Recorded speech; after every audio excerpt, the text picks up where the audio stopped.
Welcome back to the Wholesalers Playbook. This is episode 2. I'm going to break down exactly how to calculate an offer in wholesaling real estate. Now, this is for my local wholesalers. If you're a nationwide wholesaler, this isn't going to be for you. This is how I break down all of my deals in my local area for local wholesaling. Now, it's very, very important that we follow this correctly, because if you can't calculate an offer correctly, we all know it's simply the difference between not making any money and making money, right? And sometimes you don't want to leave too much money on the table, and you don't want to lock up houses too high and then have to cancel the contract. We don't want that. And so breaking down an offer is actually very simple, but it's not easy necessarily in the beginning, because you got to understand a lot of things. As a local wholesaler, knowing the values of a property is very important, and knowing the repair costs and knowing what profit margins are good on certain properties is very, very important. And that, honestly, there's really no secret pill to it. You just have to understand repetition and do deals as you go, and just understand and learn from your mistakes as you go. And there's really no other way around it. And so basically, to calculate an offer for a local wholesaler right now, so you basically take the ARV, which stands for after repair value, you take that times 0.93. And basically that's 93% of the ARV, because we're taking away 7% of that for realtor commissions when you sell, as well as closing costs and other title fees. So you take away 0.93 from the ARV. Then from there, you subtract repairs for the property.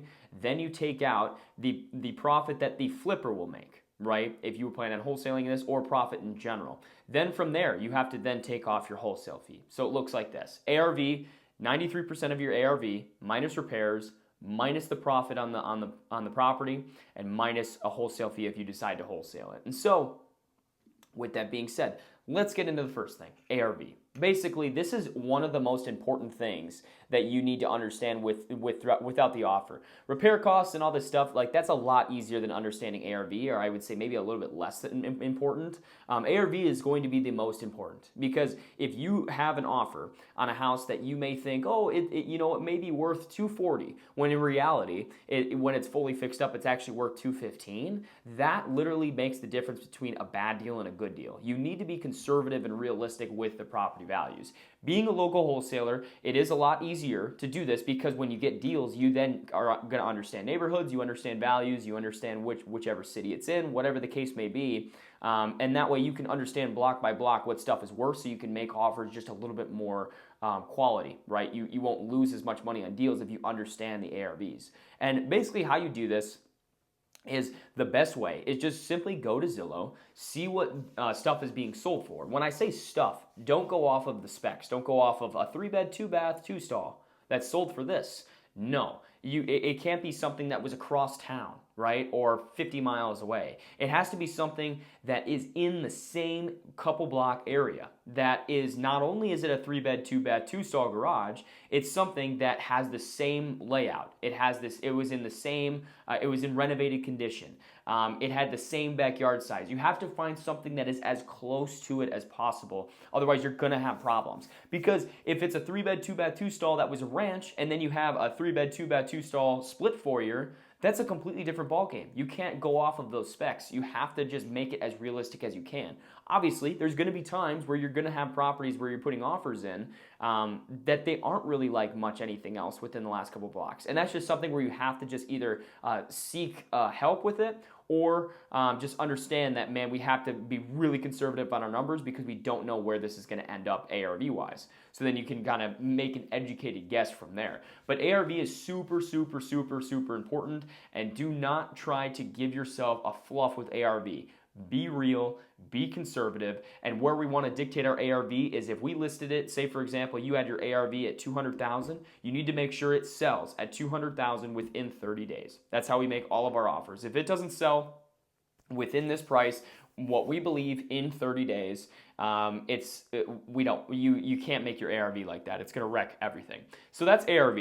After repair value, we gotta be conservative. We have to be quality with this, because it could literally wreck the difference between a good deal and a bad deal. So Now we know ARV, obviously we take 93% of that, and we get on to repair costs. Repair costs, this is something where you get a lot of people where, talking before, you go on TikTok, you go on all this stuff, there's softwares that dictate repair costs and all this stuff. That's just so stupid. You have to understand as a local wholesaler anyways, that maybe works for nationwide on bulk offers, but as a local wholesaler, you have to understand what repair costs are, right? You have to go into a deal with the eyes of a flipper.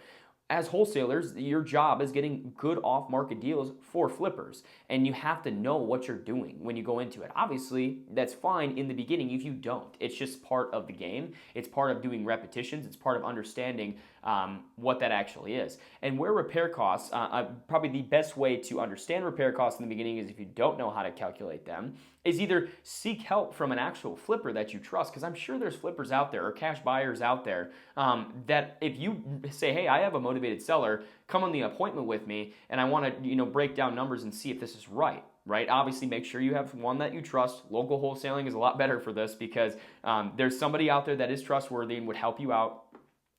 Especially if you bring them a good deal. Like that's what I offer it with a good deal. Hey, I have an appointment today. I think it might be a good deal. You want to come on it with me and we can run through numbers. That's the best way to do that. But as far as finding repair costs, this is where you also can seek help with this because you need to understand, like I said, how much that actually costs on a real level for them to do it. You can do it one of two ways. You can do it, like I said, getting help from somebody else and understanding what that costs and why it costs that way. Or you simply can just go into the mind as a flipper. Try and see a deal and see exactly, just for curiosity, you can reach out to all these different companies, carpet companies, painting companies, all these people and see exactly what it costs to actually do something.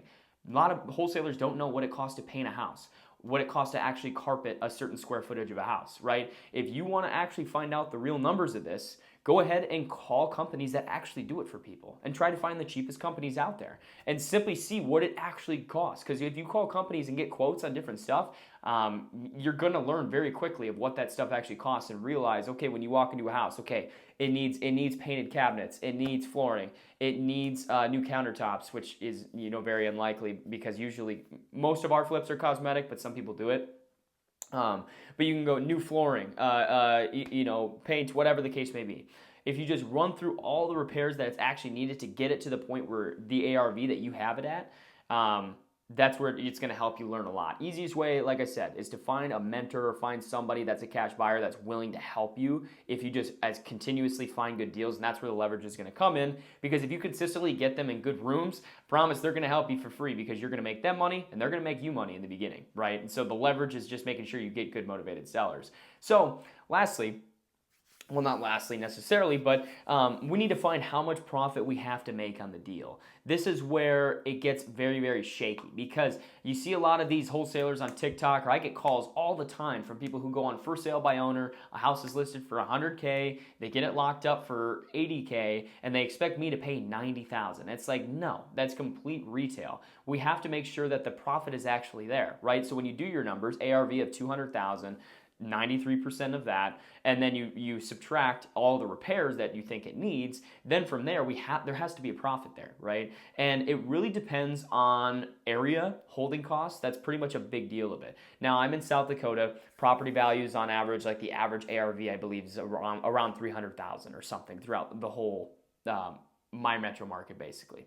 And so when the average ARV is 300,000, you can make a little bit less money per deal because the holding costs are less, the risk is less, right? On average, probably most of our profit per deal, per flip, is we're aiming anywhere from 20 to 40K depending on the deal, right? Obviously, we get our own deals, so we're aiming for that 40K to actually do a deal very, very, very well. But if you are a flipper in our area, is probably aiming for anywhere from 25 to 30K on a deal. Whereas if you're in California, the profit could be a lot different. Because the holding costs are a lot more because the property values are much higher. So there's a lot more risk. And say that you bought a property for $700,000, right, in California, and then you flip that, and then honestly, when you're holding on to holding costs for a $700,000 house, that's very, very expensive each month, right? And so you need to make sure that the profit margins for something like that is much higher, right? And part of this is just understanding what flippers are actually looking to make. And it's something where you can't do it without actually getting good deals. You have to just continue to get good motivated sellers, do deals repetition wise, and just keep going from there. But I'm sure they out in California, I mean, they're probably looking more towards like the 6-figure mark or more, right? Anywhere from that 80 to probably 150,000 per deal minimum. Because I mean, for them with the holding costs and stuff, that's just got to be where it's at, right? It's not a lot more deals going around, especially with higher property values. And so it really varies on what you have to do there. But understanding what profit per deal that you have to make. And this is something where also, people take too seriously because they're like, what profit margin do you need to make on the property? I get calls like this from new wholesalers all the time. It's like, bring a deal and then it'll be a lot easier to have this conversation. But it's like, I'll buy a mobile home, but I'll also buy an $800,000 acreage in our area, right, out in the country. And it really just depends on both of them are profit. If you get me a mobile home that is 20,000, that you get under contract for 20,000, sell it to me for 30, and then I can sell it for 70, I'll buy a mobile home any day. It's just the profit margin's got to be there.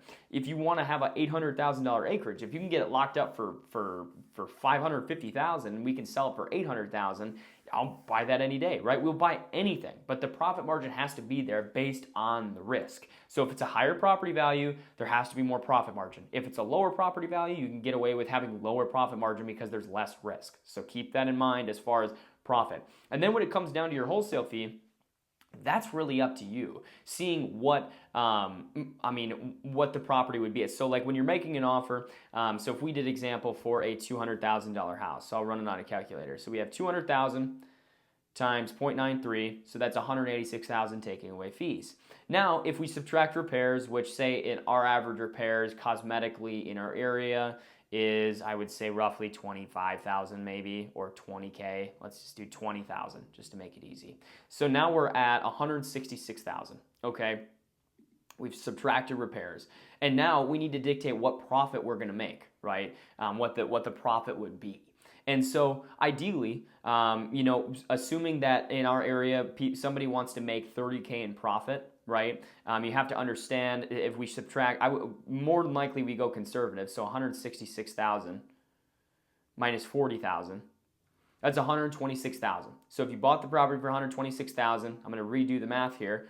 Buy it for 126 as a flipper, 20,000 in repairs, so you're all in 146,000, and then you sell it for 200,000 times 0.93, 186, and then whatever, 140 something, so you're at 40,000 profit. So the numbers work out there. So you need to get that property. If it only needs 20K to get it up to 200,000, you only need to get it for 126,000. Now, if you're a wholesaler, I would recommend going into any deal as a home run flip. Because obviously flippers want to make their money, but also if you need to wholesale it, I just recommend getting a good deal. And then if you decide to wholesale it instead, just go ahead and put an extra 10K on there. So say it was for 50,000, so a property like that, you're going to want to do a $116,000 offer. It's very simple, but obviously you can run the numbers any day of the week. It's very easy, but you have to understand what the property values are, what the actual repair costs are, and those two things right there, and profit margin obviously, but that depends for everybody, so there's really no formula to that. But if you can understand after repair value and you understand what properties are actually worth, and you can also understand what repair costs are, you can make a lot of money understanding those two things. Because when you give offers, you can actually make very good conservative offers, and you're going to make a lot of money on wholesale fees. And if you decide to flip, you are going to make a lot of money doing this. So let's recap with an offer. After repair value times 0.93, 7%, because we have 6% in realtor fees, and we usually take out 1% for closing costs and other title fees, right? And so that's ARV times 0.93 minus repairs. You have to dictate the actual number of repairs it's going to take to get up to that ARV. If your ARV is higher, you have to add more repairs because it's going to take more to sell a property. You might have to renovate the whole kitchen or something, right? So keep that in mind. Minus actual real repairs that matches with that ARV, minus the profit that you would typically want to make on something like this. You can't make 10K on a property if it has 80K in repairs or 50K in repairs. You're going to want more profit margin, right? If you're in a property value area that's really high, you're going to want to make more profit margin. So understand what your typical area on profit margin is and what people aim for. Like I said, California, they probably aim for anywhere from 80 to 150,000. Here, we're just fine with 30,000, 40,000, right? That's a great flip for us. And so keep that in mind. And then from there, if you want to tack on just a little extra conservativeness for a wholesale fee, you can definitely do that. Add an extra, roughly 10K, right? And it's very simple. Once you just understand ARV and repair costs in your local area, you're going to crush it, because at that point you just have to make sure you're getting motivated sellers, and you can go into every deal knowing, you know what, if we don't get this offer accepted, it wasn't a good deal anyways. You don't have to force a single thing whatsoever. So I really hope you guys enjoyed the video as far as making sure that you understand what actual calculating an offer is, and I hope I explained it well. I know sometimes I just go into it, it's second nature for me, so you just kind of run through it. But if you guys enjoyed it, please like and subscribe on my YouTube channel. I'd really appreciate it. Shoot me a follow on Instagram if you want to go ahead and do that. Comment below if you have any questions, but I appreciate you watching.